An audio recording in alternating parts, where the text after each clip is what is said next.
سورة الجن مكية. بسم الله الرحمن الرحيم. قل أوحي إلي أنه استمع نفر من الجن فقالوا إنا سمعنا قرآنا عجبا يهدي إلى الرشد فآمنا به ولن نشرك بربنا أحدا وأنه تعالى جد ربنا ما اتخذ صاحبة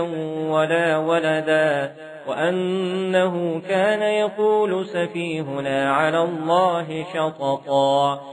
وأنا ظننا أن لن تقول الإنس والجن على الله كذبا وأنه كان رجال من الإنس يعوذون برجال من الجن فزادوهم رهقا وأنهم ظنوا كما ظننتم أن لن يبعث الله وأنه تعالى جد ربنا ما اتخذ صاحبة ولا ولدا وأنه كان يقول سفيهنا على الله شططا وأنا ظننا أن لن تقول الإنس والجن على الله كذبا وأنه كان رجال من الإنس يعوذون برجال من الجن فزادوهم رهقا وأنهم ظنوا كما ظننتم أن لن يبعث الله أحدا وأنا لمسنا السماء فوجدناها ملئت حرسا شديدا وشهبا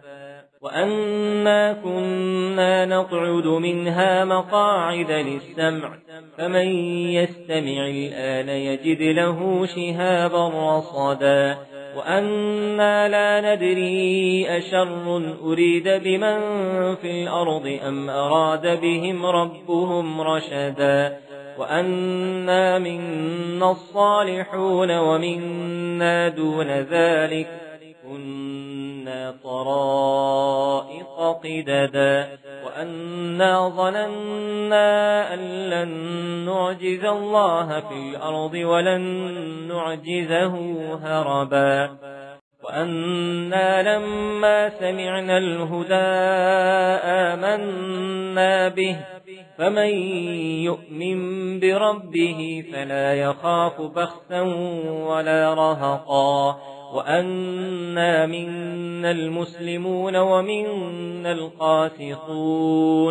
فمن أسلم فأولئك تحروا رشدا وأما القاسطون فكانوا لجهنم حطبا وأن لو استقاموا على الطريقة لأسقيناهم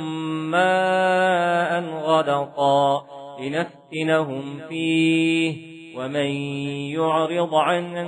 ذكر ربه يسلكه عذابا صعدا وأن المساجد لله فلا تدعوا مع الله أحدا وأنه لما قام عبد الله يدعوه كادوا يكونون عليه لبدا قل إنما أدعو ربي ولا أشرك به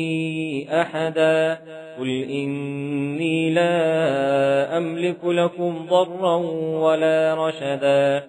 قل إني لن يجيرني من الله أحد ولن أجد من دونه ملتحدا إلا بلاغا من الله ورسالاته ومن يعص الله ورسوله فإن له نار جهنم خالدين فيها أبدا حتى إذا رأوا ما يوعدون فسيعلمون من أضعف ناصرا وأقل عددا قل إن أدري أقريب ما توعدون أم يجعل له ربي أمدا عالم الغيب فلا يظهر على غيبه أحدا إلا من ارتضى من رسول فإنه يسلك من بين يديه ومن خلفه رصدا يعلم أن قد أبلغوا رسالات ربهم وأحاط بما لديهم وأحصى كل شيء عددا